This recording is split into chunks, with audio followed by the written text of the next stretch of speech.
Hello friends, आज का मेरा टॉपिक है पूर्ण प्रतियोगिता में उत्पादक का संतुलन या लाभ अधिकतमीकरण। Producers equilibrium under perfect competition और profit maximization, it's meaning, characteristics and determination of price. तो शुरू करते हैं वीडियो। पूर्ण प्रतियोगिता में उत्पादक का संतुलन। पूर्ण प्रतियोगिता बाजार की वह स्थिति है जिसमें बहुत से क्रेता और बहुत से विक्रेता होते हैं। वे एक ही कीमत पर किसी समरूप वस्तु की बिक्री करते हैं। उन्हें उद्योग छोड़ने की पूर्ण स्वतंत्रता होती है। वस्तु की कीमत फर्म द्वारा नहीं बल्कि उद्योग द्वारा निर्धारित की जाती है। इसकी डेफिनेशन लेफ्ट विच ने दी है। पूर्ण प्रतियोगिता बाजार की वह स्थिति है जिसमें एक ही वस्तु को बेचने वाली बहुत सी फर्में संपूर्ण बाजार की तुलना में इतनी बड़ी नहीं होती कि बाजार कीमत को प्रभावित कर सके। उपरोक्त परिभाषा स्पष्ट कर रही है कि बाजार में बहुत सी फर्में हैं। ये फर्में समरूप वस्तुओं की बिक्री करती हैं, उत्पादन करती हैं। फर्में कीमत निर्धारित नहीं करती बल्कि कीमत उद्योग द्वारा निर्धारित की जाती है। अब आती हैं इसकी विशेषताएं। तो पूर्ण प्रतियोगिता की विशेषताएं क्या हैं? नंबर 1, विक्रेताओं की अधिक संख्या।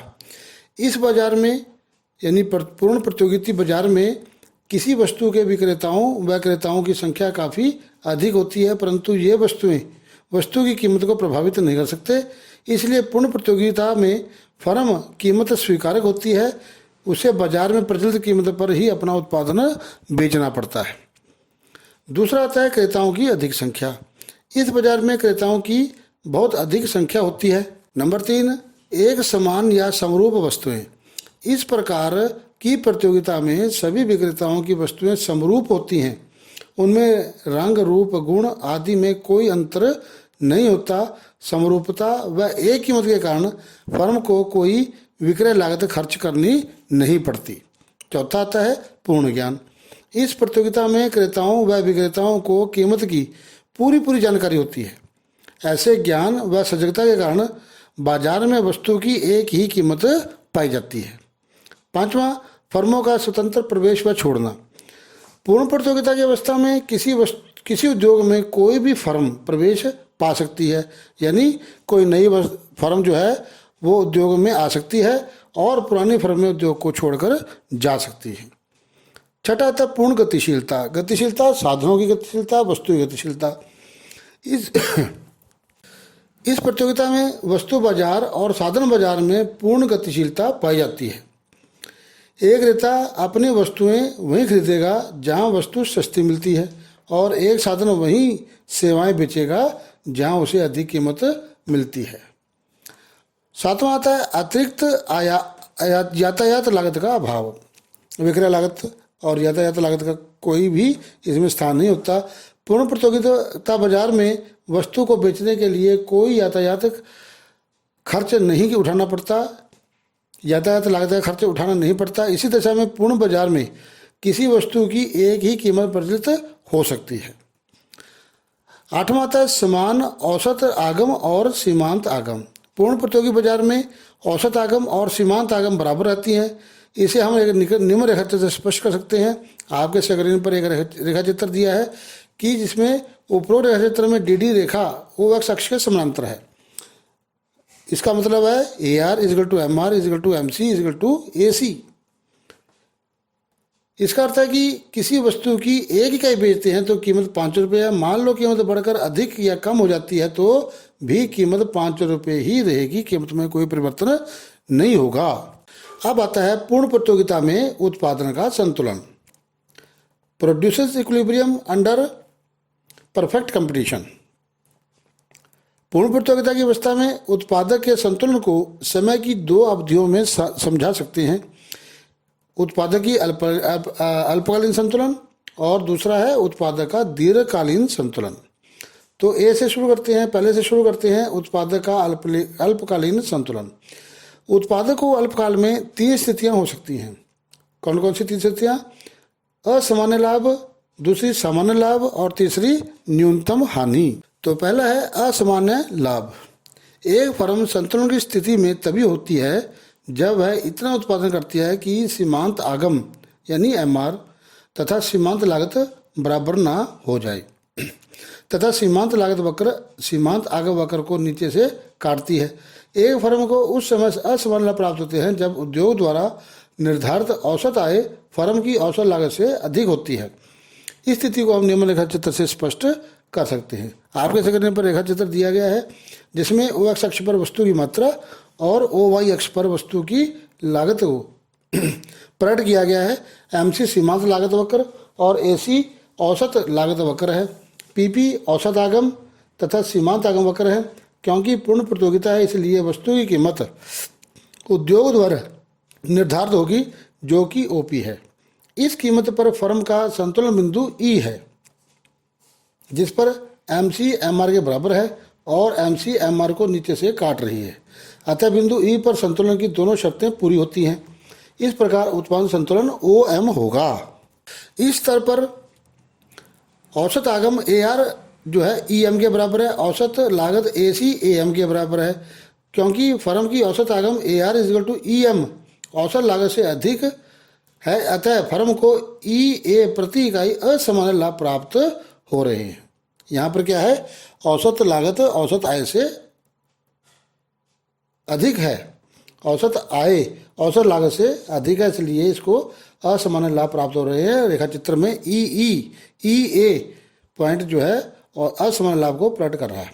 अतः फर्म को ई ए बी पी के बराबर असमान लाभ प्राप्त होंगे। दूसरा आता है समान लाभ। एक फर्म संतुलन की अवस्था में समान लाभ उस समय प्राप्त करेगी जब संतुलन उत्पादन की औसत लागत तथा उद्योग की कीमत बराबर हो जाते हैं। इसे भी हम रेखा चित्र स्पष्ट कर सकते हैं। आपके स्क्रीन पर एक रेखा चित्र अंकित है। उपरोक्त रेखा चित्र में उद्योग द्वारा निर्धारित ओपी कीमत पर फर्म बिंदु ई पर संतुलन में होगी और उत्पादन की मात्रा ओ एम होगी। बिंदु ई पर दोनों शर्तें कौन कौन सी शर्तें हैं, M R equal to M C cuts M R from below, दोनों शर्तें पूरी होती हैं। अतः फर्म को संतुलन उत्पादन ओ एम पर केवल सामान्य लाभ ही प्राप्त होंगे। तीसरा आता है न्यूनतम हानि।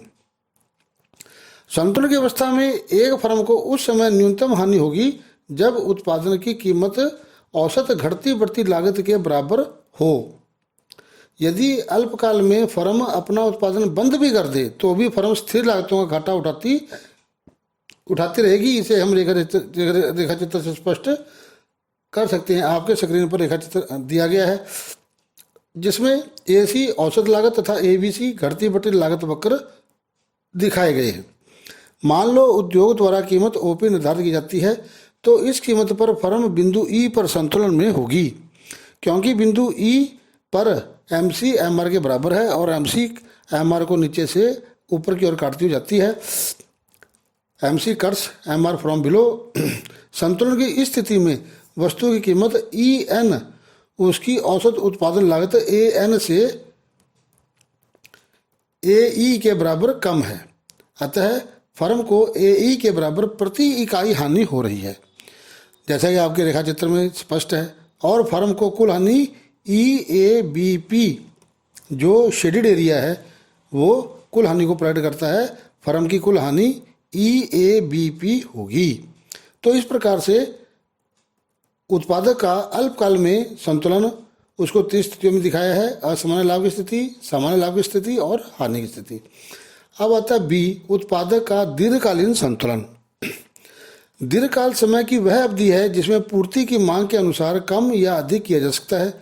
पूर्ण प्रतियोगिता की अवस्था में दीर्घकाल में एक फर्म उसी स्थिति में संतुलन में होगी जहां कौन कौन सी, वही 2 स्थितियां पहले दी हुई हैं, L M C equal to L M R और दूसरा है M C cuts M R from below.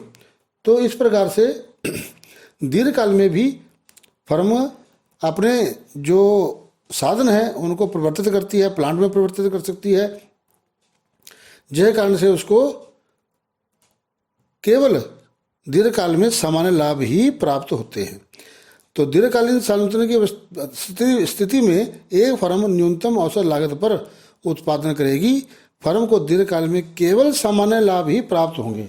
अतः दीर्घकालीन संतुलन की स्थिति में फर्म का संतुलन उत्पादन वह उत्पादन होगा जिस पर SMC बराबर LMC बराबर MR बराबर AR बराबर मिनिमम LAC और बराबर है LSAC। फर्म के दीर्घकालीन संतुलन को हम एक रेखा चित्र से स्पष्ट कर सकते हैं। आपके स्क्रीन पर एक रेखा चित्र दिया गया है।